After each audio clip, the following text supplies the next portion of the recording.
Welcome back to the special session of the debate. Of course, we are talking about the OIC special extraordinary session that happened regarding the foreign ministers meeting, and of course with regards to the situation in Afghanistan. A lot was expected from this session. Whether or not those expectations have been achieved, what is the next step forward, what sort of measures are now required moving forward in terms of helping the humanitarian and economic collapse in Afghanistan is of course under discussion in the debate. In the previous hour, we were also talking about many different issues that come into play when we talk about humanitarian assistance being given to the people in Afghanistan. The most important one of which, of course, is to develop a mechanism in the way forward.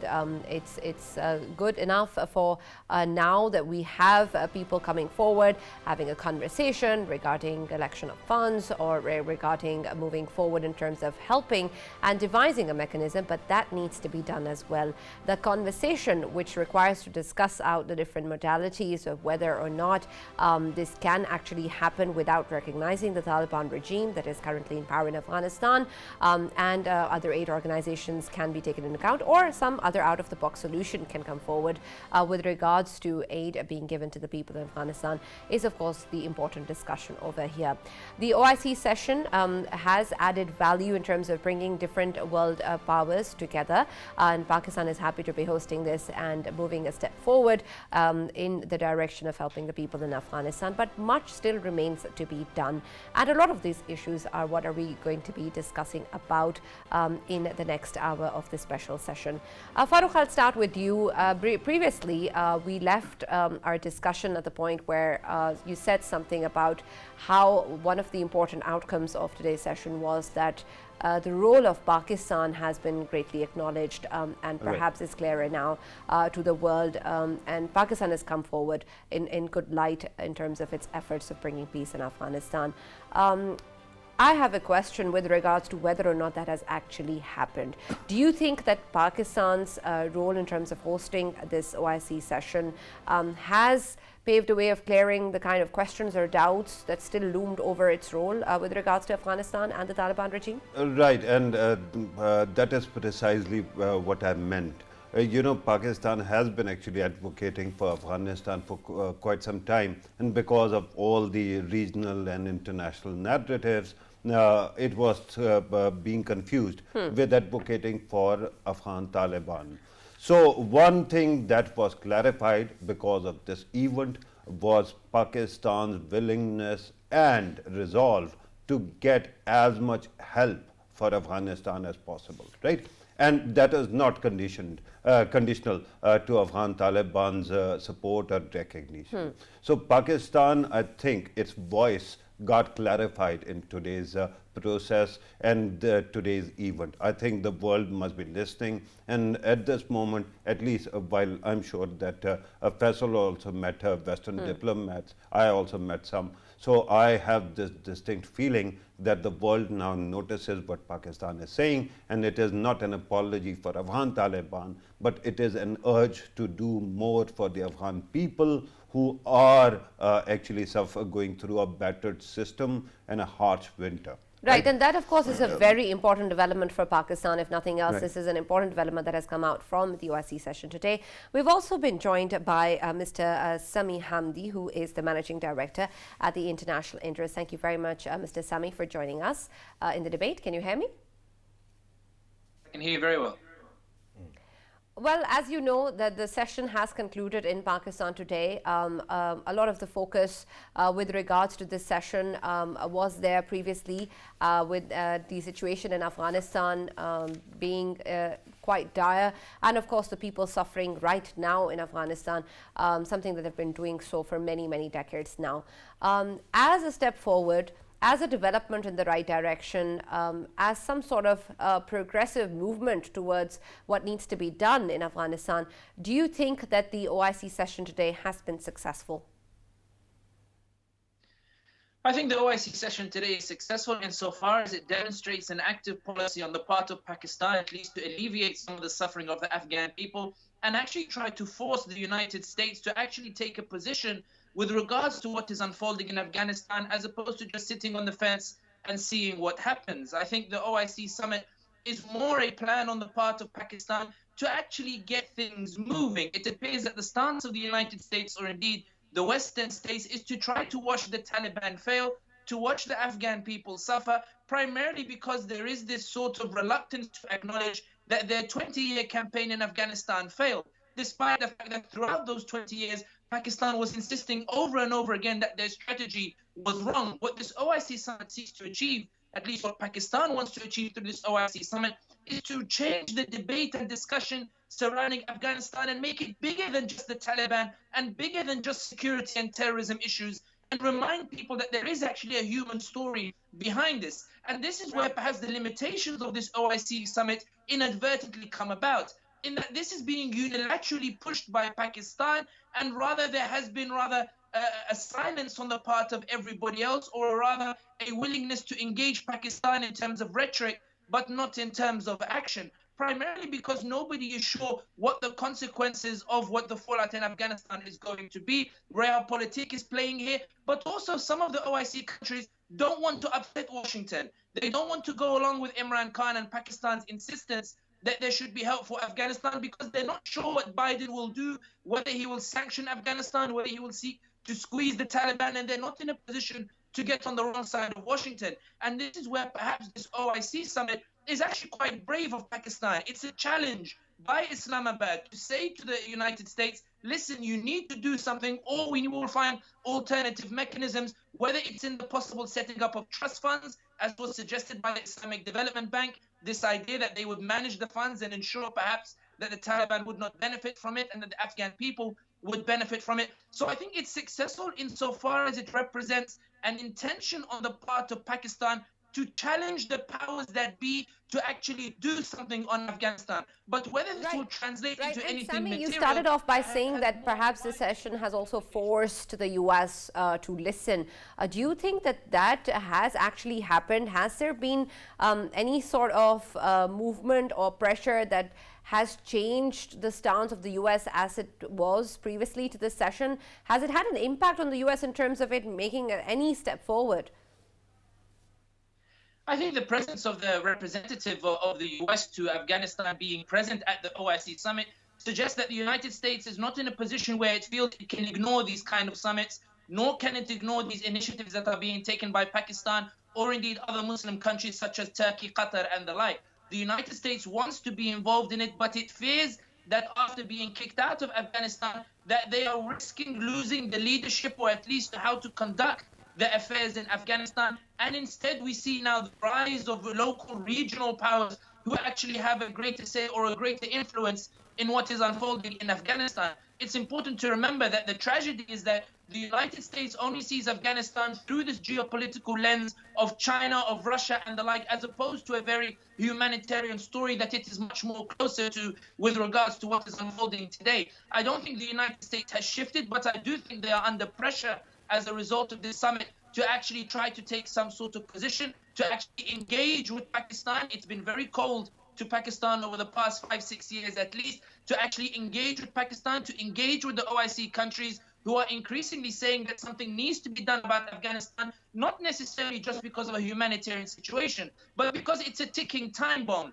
It's a ticking time bomb with regards to refugees, with regards to a famine, with regards to an economic crisis, and that will threaten not just Afghanistan itself, but also Pakistan, Uzbekistan, Tajikistan, Central Asia, China, Russia, and even the integrity of the US as this power that's supposed to uphold some sort of world order. And this is why I think this OIC summit has succeeded in re-highlighting or re-emphasizing the need to do something, and putting pressure on the United States, and the presence of the US representative at least shows that the United States is somewhat listening, even if it has not decided yet what exactly it wants to do.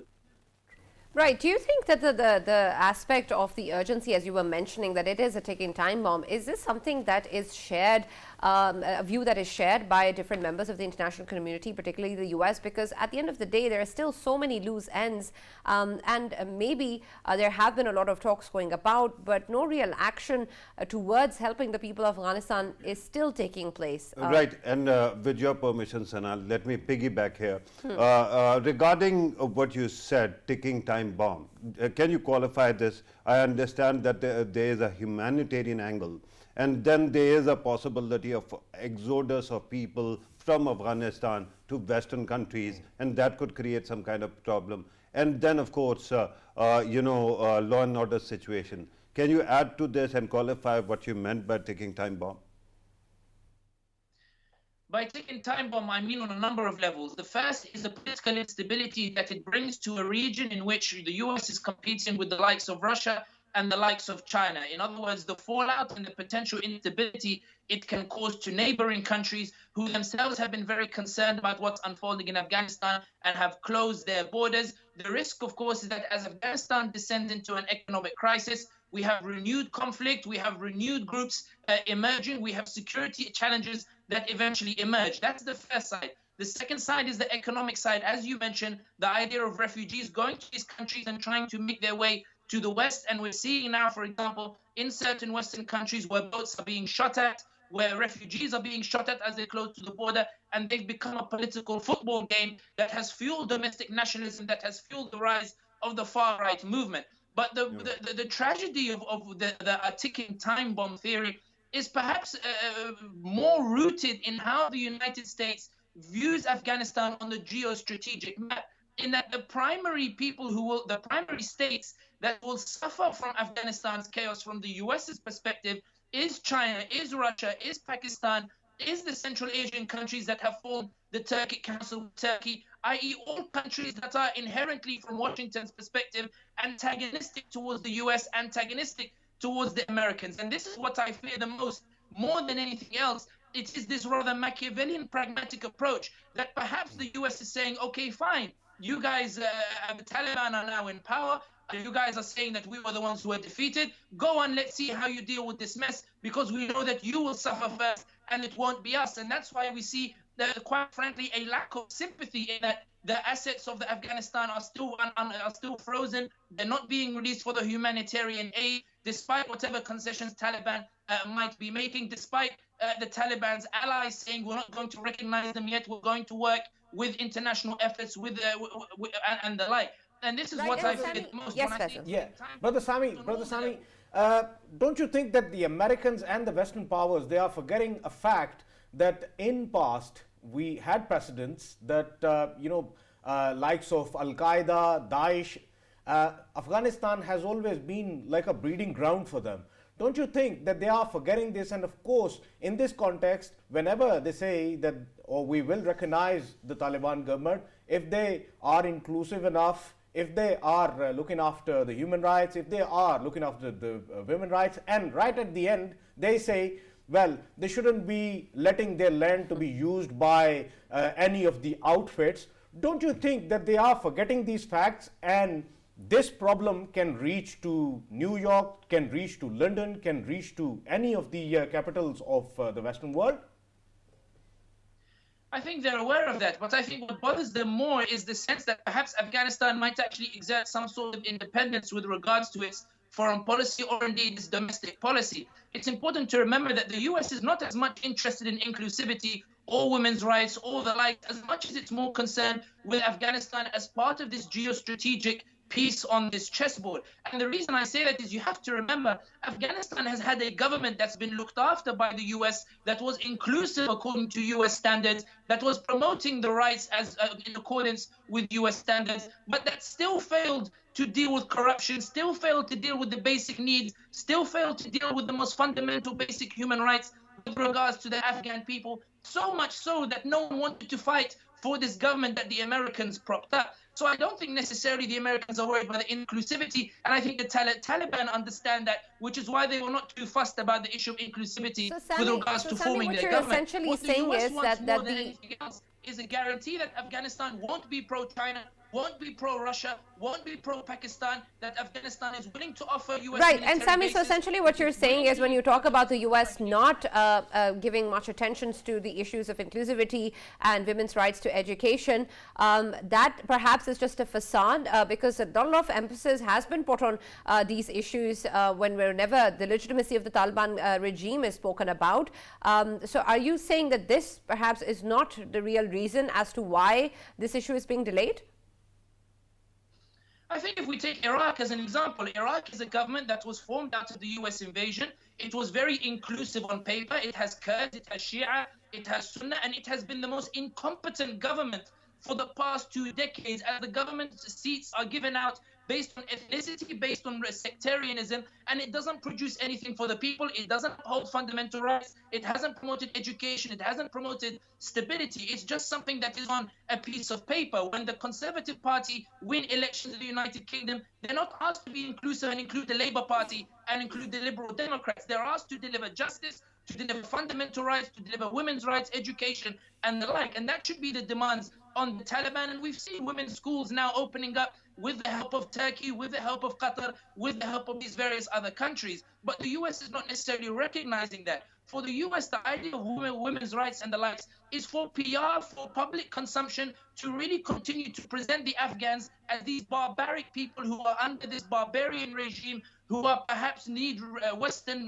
knight in shining armor to come and rescue them, despite the fact the US have had 20 years to build the state. What the US wants more, and this is what I want to stress, is that for the US, Afghanistan is all about geopolitics. Is this idea that the Taliban have a unique agency in which they are able now to dictate the terms with regards to how they are going to rule Afghanistan, and they have the support of regional partners, at least in terms of trying to come to a consensus as to how they will fit into the geopolitical piece. The US is saying, listen, I don't want the Taliban to agree with Pakistan. I don't want them to agree with Beijing. I don't want them to agree with Moscow. I don't want them to agree with Tashkent. I want them to come to me, and I want them to agree to give me a series of conditions to ensure that my safety and my economic concerns are first, and the Afghans are second, third, fourth, or perhaps even 100th on the list. That's the dilemma that the Taliban have. In that even if they offer all of the concessions with regards to inclusivity and women's rights, the US is unlikely to recognize them. The US is looking at Afghanistan. Right, I respect your opinion. I understand what you're saying. My concern is that even if this is the intention at the back of their head, at this moment, what they are saying is quite public, and they're demanding that there should be inclusivity, and they're talking about women's rights, which are basic commitments that were actually pledged at Doha. So don't you think that if it is all false or fake, Taliban have a great opportunity to call the US's bluff by actually implementing all these things?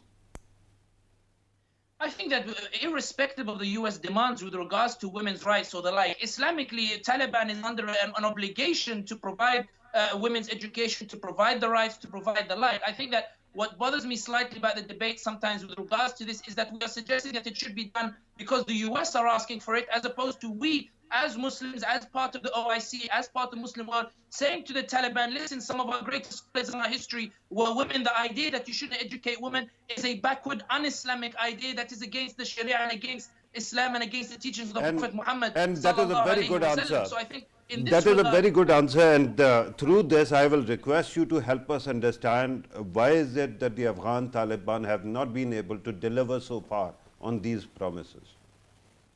I think there are two aspects. I think the first is that there is an ideological split. The Taliban have a part of the Taliban have a strange notion or strange aversion to the education of girls. Some of them, not all of them. We've seen some women's schools and girls' schools open up recently with the help of Turkey. But it appears that this is an unusual debate that is taking place within the Taliban. I think the onus is on Pakistan, Qatar, and Turkey to help to temper some of those sentiments. I think the second reason more has to do with regards to the stability of Afghanistan and establishing that security and political stability that can actually help the Taliban focus on these issues, as opposed to dealing with ISIS-K, dealing with international recognition, dealing with the US, dealing with China, dealing with Russia, I get that. dealing with the I get that.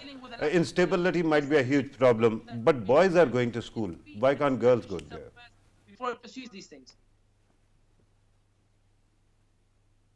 There seems to be a gender bias here, Mr. Sami.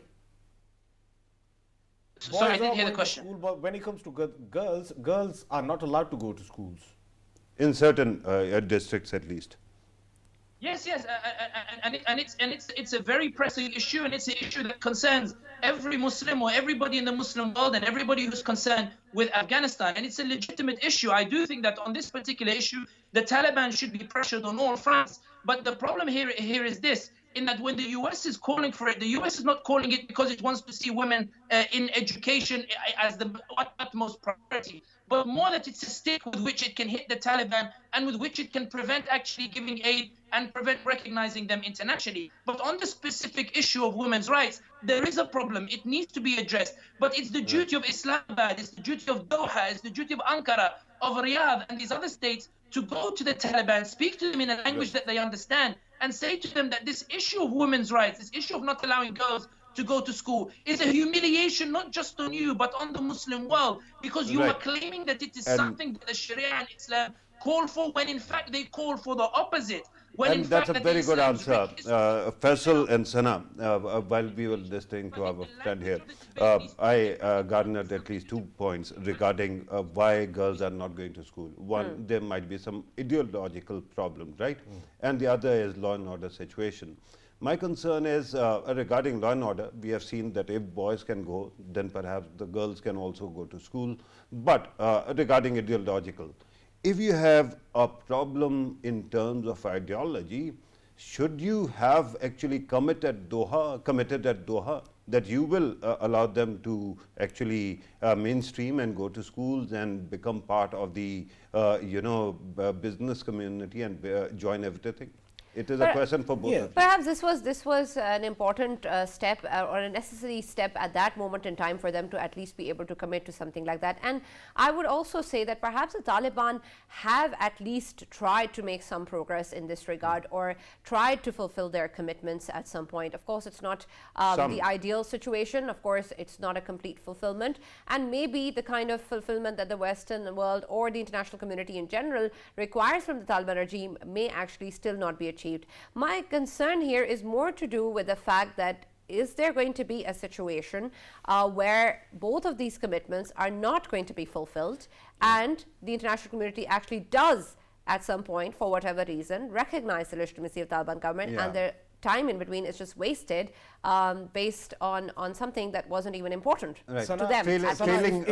Hang on, I just wanted to understand what she's saying. She said, Sana, you said that perhaps it was need of the hour that they made that commitment. Sure. So ideology, we are talking about ideology versus commitments. So when you commit, if you don't mean it, that is something else. So are you saying they meant it at that time but they can't do it now?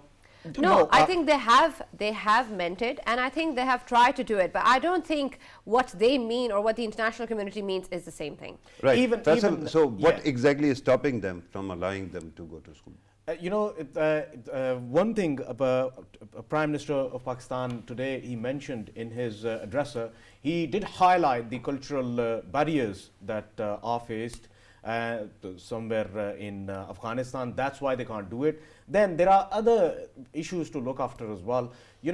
If we look at the top leadership of Taliban, you talk to them, they would never disagree with you that it is important for women to go to colleges and universities as well. And schools are good for females. But when it comes to the lower leadership and tier 4, tier 5, they have to look after them as well. And right now they have very extraordinary situations in their country where they are looking after security. We know that one of the colleges was bombed by ISIS Khorasan very recently. A girls' college or a boys' college? It was a boys' college. Right. It so was so boys have stopped going to college? No, they haven't. Yeah. But what I wanted to say is they have security concerns. They are, facing the extraordinary situations in their country. Of course, they would be, looking after each and everything, and they don't want to lose the support from the bottom that actually comes to them. You are talking about the foot soldiers, right? Foot soldiers. They don't want to lose that right now. Maybe in coming days,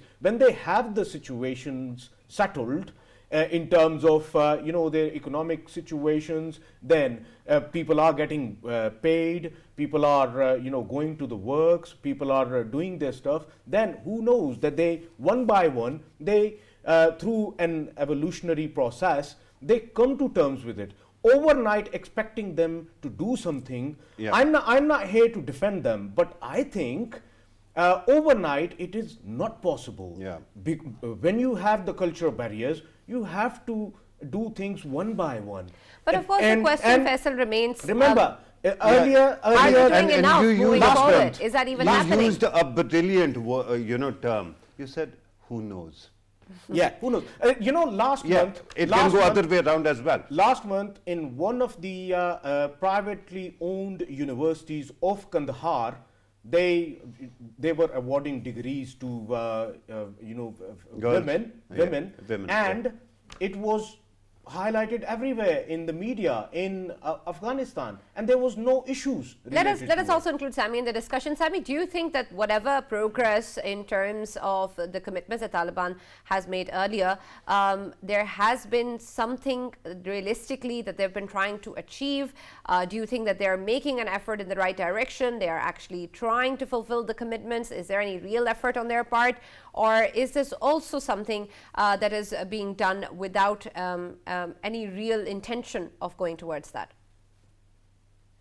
Zabihullah, the Taliban spokesman, made a very interesting statement in the early days when the Taliban first took Kabul. He said that we are not the Taliban of 20 years ago. In other words, an implicit acknowledgement that the Taliban of 20 years ago got it wrong, that the approach to governance, the approach to ruling Afghanistan was wrong, and therefore we have some new ideas and we've changed some of our ways. And that's what created this sort of optimism, especially when they gave those commitments on women's rights and women's education and the like. I sympathize with the idea that Afghanistan is still, the security situation is not good enough or the like. But it's also important to highlight a few developments that have taken place. With the help of Turkey, girls' schools have started up. There are girls' schools that have started up. Some of them are going to school. There is this movement towards it, and there is no open opposition from the Taliban to do this. And this is the reason why I say that we go back to the language that the Taliban understands, as opposed to the US language, which perhaps is necessary, which perhaps is insincere. I'm from Tunisia. I come from a society in which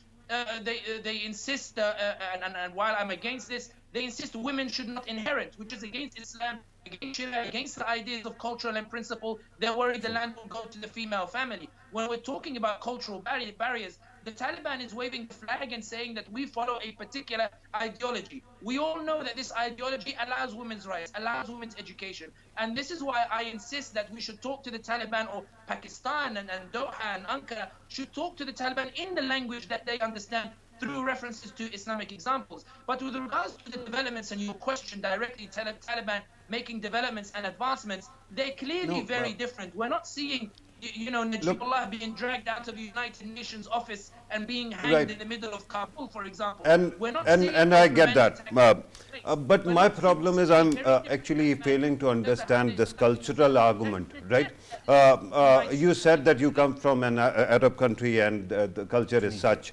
I actually partly come from part tribal, part feudal, background. Perhaps 4 generations ago, it was also a concern that women should be reduced or limited to their houses. But at this moment, for generations, women in my family have been educated as well, right? So people change, things change. So culture cannot be an excuse for long. And my concern at this moment is, while we are looking at everything right now, that somebody has to give. On one side, the world says that Afghanistan has to show progress in this area. On the other side, we are looking at what is going on the street. People are suffering and they need help immediately. And all that can be resolved if these two conditionalities, which are basic, if they are met. And I understand that in 12 districts, there have been progress regarding schools and colleges, but Afghanistan is far bigger. Why can't there be a push to actually meet the expectations where you actually pledged already? Right, and Sami, I'd like to add, are these things actually simple enough or more complicated than that? Can this be simply just done in order to move things forward? I think it's important to stress one thing, and I give you the example of the Arab world. When the Arab Spring took place and we were, for the first time, we voted in free and fair elections after decades of autocrats and authoritarian regimes, most of the Arab population, every election produced a result in which an Islamic-leaning party won. The reaction of the US and the reaction of Europe was one of consternation, one of hesitation, and one of genuine bewilderment and confusion that Macron expressed in 2020 in an interview with Le Grand Continent. He said this was a vote for regression, a vote for backwardness. This meant that when Sisi did his coup in Egypt, when we've seen the recent suspension of the constitution in Tunisia, when we saw Syria descend into civil war and the like, the US and Europe, instead of intervening the way that the US is doing in Sudan or the US is doing in Myanmar, we saw the US and Europe sort of step back. They recognize Sisi, they recognize Haftar in Libya and the like. In other words, the sensitivity was more towards this idea that there is some sort of politics infused with Islamic fervor. And this is the reason why I mention that, is because it directly links to Afghanistan, in that we between ourselves can perhaps point to developments that the Taliban are making with regards to opening girls' schools and women's schools, and we can acknowledge that it's a step in the right direction, and we can perhaps surmise or assume that this will be expanded and this will grow. I don't think the Taliban will try to regress that, at least in the near or medium term. Absolutely. To seek international recognition. And earlier, you also said that we should be speaking in a language they can understand, right? And I totally agree with that. Regarding women in business, I have a very direct example, and I have an example that should be able to silence everyone regarding women's participation in business, and that is Hazrat Khudaija Raziyallahu Ta'ala Anhu, the first wife of Holy Prophet, who was a businesswoman. So if it can happen then, why can't it happen now?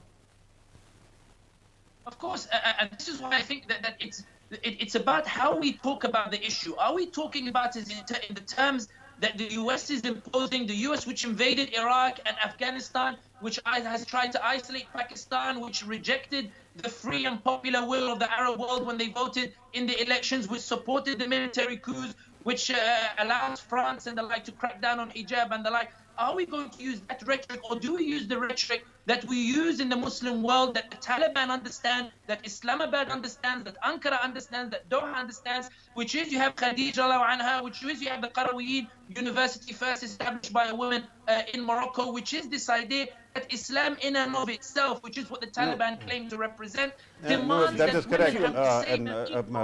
Just a sentence, and then of course over to you, Faisal. Just one sentence regarding this cultural aspect, and that's why I actually agitated this. That when you actually defend Taliban's policy or failure to do certain things in the name A of culture or B religion, then the problem is that perhaps the entire world that is listening starts thinking that this is what Islam is. I just gave you a very progressive example of a woman who must be dear to everyone, right? The first lady of Islam, and she was a businesswoman. So people should also be knowing this, that what Taliban understand about Islam might not be Islam itself. But of course, it's important for the Taliban themselves to understand that as well. Precisely. Yeah, Brother Sami, if you can, correct me, what I'm getting out of it is that looking at the Arab Spring, don't you think that, Western powers, what they want in Afghanistan is that they want to squeeze Taliban regime to an extent that they bow down, number one. If not bow down, then at least from within Afghanistan, there is another revolutionary kind of power that emerges and beats the Taliban away. And they want a revolution type of thing that comes out of the current Afghanistan against the Taliban, against the radical Islam, as they call it. And don't you think that this is the scenario here as well? I think that after what happened in Sudan, the US now truly believes in sanctions once more. In Sudan in 1983, Namiri declared Sharia. In 1985, Swar al-Dhahab turns towards Russia and not the US. Then al-Bashir comes to power in 1989 and then makes Sudan this bed for support for Palestine and the like. And then Clinton imposes official sanctions in 96. And then a new generation of Sudanese emerge who don't ask why they were sanctioned. They overthrow the Bashir regime, and now we have the US dictating the terms of Sudan's rehabilitation into the international community. It's not about what the Sudanese want, it's about what Washington wants. And that's why we saw normalization of ties with Israel. It's why we saw Islam removed from the constitution without a referendum. It's why we've seen the government in Khartoum continue to try to expand its ties with Israel, desperately trying to get the US to recognize it so that it can give it financial assistance to keep the Sudanese people quiet. And this is what goes into your point, this idea of squeezing the Taliban, impressing upon the Taliban and saying this: you think that you won on your own. You think that Pakistan helped you. You think that China will help you. You think Russia will help you. But it's the US who underpins the global order, and you must align accordingly, or we will make sure that you suffer the economic crisis and security crisis, and we'll make sure that you don't get the support, you don't get the help that you need. And I think until we talk about Afghanistan in the realities of what it is, as opposed to these noble ideas that are being espoused with no real substance, such as the issue of women's rights. And that's why Sami, I want to bring back the discussion to the OIC session today. And with regards to financial assistance to Afghanistan, of course, the humanitarian aid was one of the biggest and most important agendas of the session that we were hoping we would see and something tangible come out through those discussions. We also talked about, before the session took place, a number of pledges that perhaps could have been seen in terms of helping the people in Afghanistan. Was that your expectation as well? And how has today's session come up to that? I think it's difficult, and the tough thing for me is that I don't want to put cold water onto this OIC session that I think was a bold initiative and a very welcome challenge by Imran Khan to the United States. The problem is that most of the OIC countries are not in a position where they can upset Washington. They're not in a position where they want to anger Biden either. And what Imran Khan is asking them, quite brave as well, what Imran Khan is asking them to do is either to bypass the US or pressure the US into following Pakistan's plan for Afghanistan, which is at least to provide humanitarian aid, even if you don't recognize the Taliban. And I think the reality of the situation is that Imran Khan has spent a lot of time diplomatically trying to create this common front whereby assistance might actually be given to Afghanistan, at least to temper the consequences that might emerge from the security situation, from the economic situation, but that Imran Khan is finding it difficult to do so. Turkey has offered to look after the airport, not because it wants to help Pakistan or help Afghanistan, but because it wants to find a way to work with Biden to temper his antagonism. Qatar is helping in Afghanistan, not because necessarily it cares about Afghanistan, but because it wants to go back into Biden's good books after the UAE has become the prominent influence in Washington. It's these things that Imran Khan is finding very difficult to navigate, and this is why the direct answer to your question is this. I don't anticipate that much financial assistance going to Afghanistan, and I don't anticipate there will be a serious humanitarian effort so long as Biden remains on his position. Farrukh, allow me, because I was actually trying to connect to your both your points. At this moment, we are actually, attributing a lot of intentions to a lot of players, right? From the US to Qatar and others. But when you look on record, there are statements and there are intentions which are defined, right? Is there a possibility that while we keep on reading too much into geopolitics and the fact that the US wants this, that, or the other thing to come out of Afghanistan, the real reason might be politics, that when Biden administration actually withdrew, at that time some cooperation was quite visible, that the security cordon that was offered to HKIA actually came from Taliban, and they kept on cooperating. And in the end, they would have actually created some kind of resolution, but had it not been for the reaction that came in America from the media, and after which their approval numbers started tumbling, and they don't want to litigate Afghanistan, because to American people it might be a reminder of what actually made Biden administration unpopular. Any of you? I think that those considerations are valid, and I do think that Biden is worried about domestic public opinion. But I also think it's worth noting that when the Americans went into Afghanistan in the first place, there was a lot of public appetite for that invasion. There was a lot of public attention on Afghanistan. Now the American population is not interested in foreign policy anymore. Biden can viably ignore Afghanistan and continue to focus on domestic issues and just let Afghanistan burn. Biden doesn't feel under pressure essentially to go after Afghanistan and to try to, provide that aid and provide that financial assistance and negotiate with the Taliban. And that was reflected in the fact that after the Taliban had taken Kabul and when they went to Doha afterwards to sit with US officials, Doha came out with a statement saying that we will not recognize the Taliban. We will not recognize them. And the implicit statement was, we won't recognize them until Biden does, suggesting that whatever optimism there was in the negotiations, Doha felt it necessary to come out and assure Washington that we will not recognize the Taliban. We will go along with you. And the rest of the nations followed suit. They followed in line, suggesting that the US is still digging its heels with regards to this issue. And it's the Taliban that is chasing that international recognition. And I think that's the issue that we have here, in that Afghanistan is still being seen from the security terrorism lens, not from a humanitarian perspective. And I think it will be a long time before the US changes its attitudes. And this is why I think this OIC meeting is significant, because what the OIC meeting offers is a way in which you can pull the Afghan issue away from the US and make it into an issue for the Muslim world. I think that's what Imran Khan is trying to achieve. It's not just that he wants to pressure the US, but to provide an alternative track to the US through which he can provide that humanitarian assistance. But even so, Sami, it seems that perhaps with regards to the issue of recognition, there may not be a step forward by the OIC countries, or any country for that matter, before the US does so. Is this something that the OIC countries can even consider? That's the diplomatic challenge that Imran Khan has on his hands.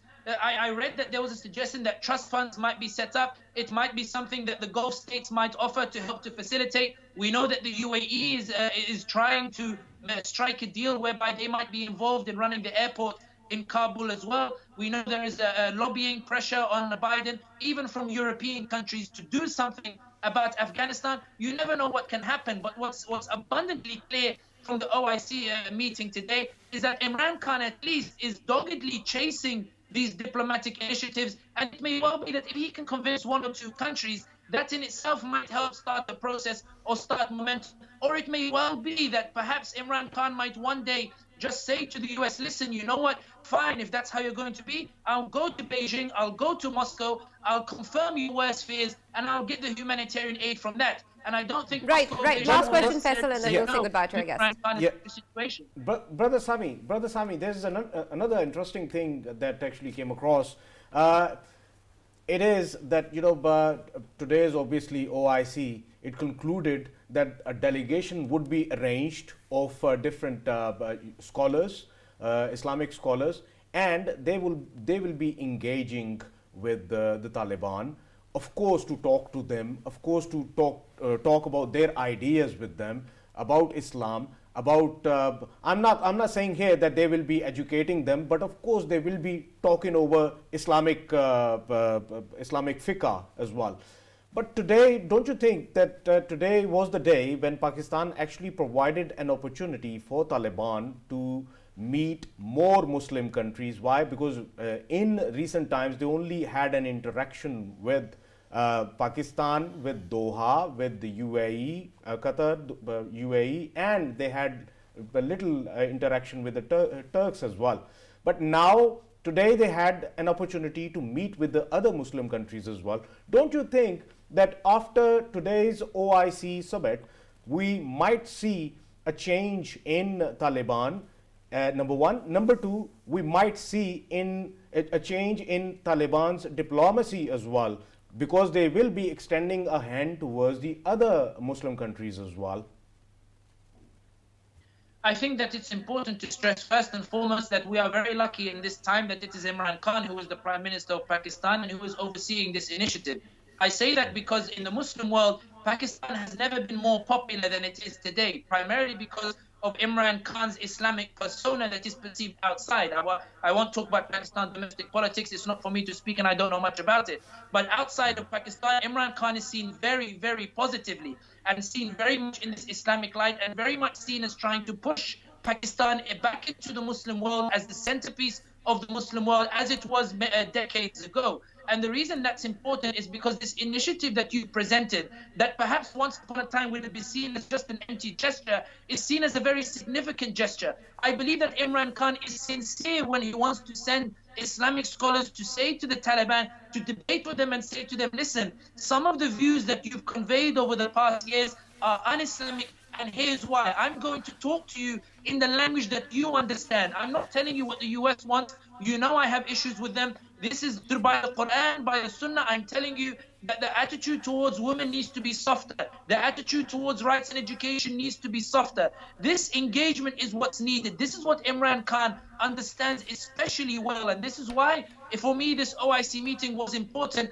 even if it doesn't produce anything tangible. Right, absolutely. Thank you very much. And that is, of course, an important point to remember.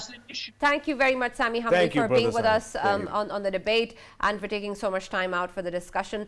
Before we conclude today's session with regards to our special transmission, I want to talk about two things. One, the important take-homes from this OIC session, and then the important way forward that still need to be remembered. Faisal, if you can just highlight some of the important take-homes, and Farrukh, perhaps you can talk about the way forward. Right. Farrukh. Take-homes first. Take-homes first. Faisal. You don't want to take anything home? No, the take-home for me is that I think to some extent the issue of Afghanistan, which was being ignored in previous days, of course, it is being highlighted throughout the world. Whole world is talking about it today, and I think they would come to terms with it that yes, there is an urgency in Afghanistan, and help must be extended to them. Right. The first take home I am taking home is Faisal doesn't want to look at me. You Faisal, can, by the way. Look at us, by the way. Yeah, okay. We can talk to each other as well. Right.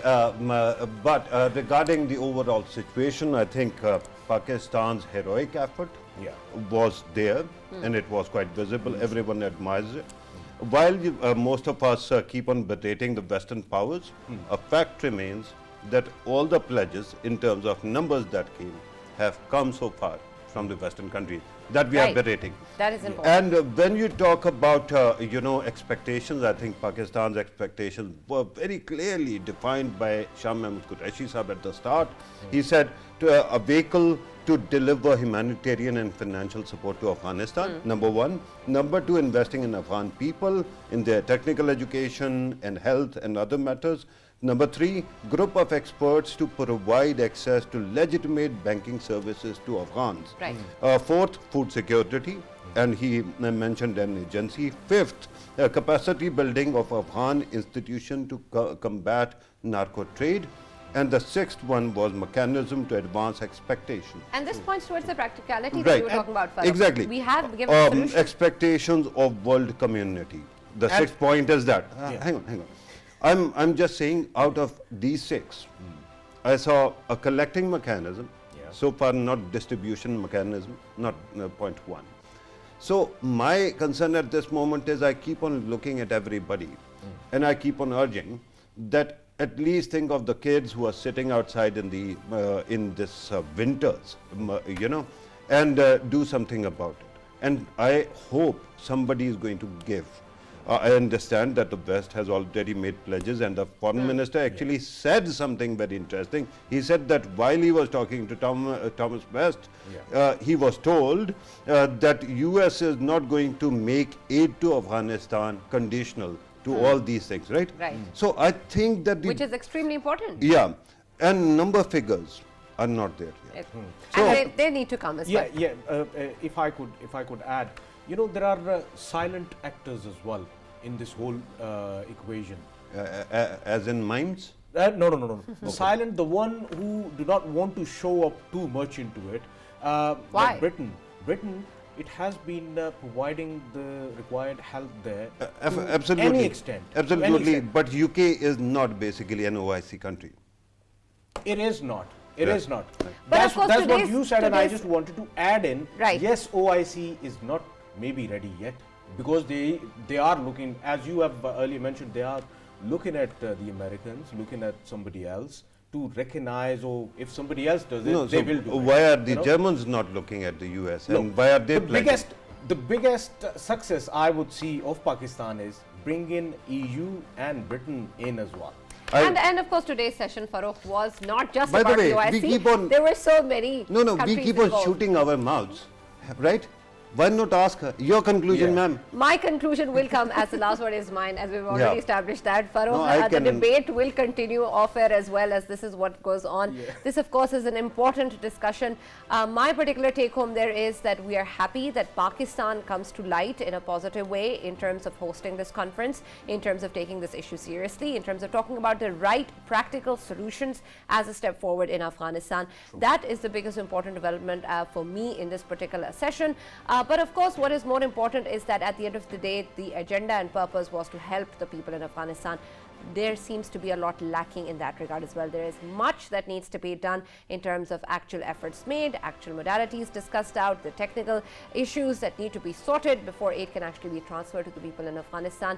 And we would like to see a frequency of actions and urgency of action in the coming future. This was an important step forward, but it definitely does not end there. This has just been one session. We need to see many more efforts taking place, and serious ones, with numbers coming in and actually practical steps being taken. That is the real hope, and we hope that in the coming days we will be discussing that and not just mere statements and discussions. But in any case, we welcome whatever progress there is for the people of Afghanistan and hope for the best. Thank you so much for staying tuned to PTV World. From tomorrow, only 1 hour.